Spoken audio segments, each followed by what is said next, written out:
করার আগে তোমার একটা কথা বলি, আমারে কিছু জিজ্ঞেস করো না, আমি সব করেছি। এমন কোন পাপ নাই যে পাপ আমারে দিয়ে হয় নাই।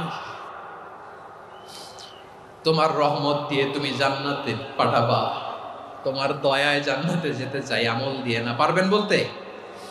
কিয়ামতের দিন আমরা বলবো, আল্লাহ আমার আমল দিয়ে জান্নাত চাই না, আমি তোমার দয়া দিয়ে জান্নাত চাই। তোমার দয়া ছাড়া আমার কোনো উপায় নাই। লিল্লাহি তাকবীর। নারায়ে তাকবীর, নারায়ে তাকবীর। মিজানুর রহমান আদের সাহেবের আগমন পটুয়াখালীর পক্ষ থেকে। প্রিয় পটুয়াখালীবাসী, আপনারা কেমন আছেন সবাই? আমি তো দেখলাম যে গতকালই এসে আপনারা বসেছিলেন।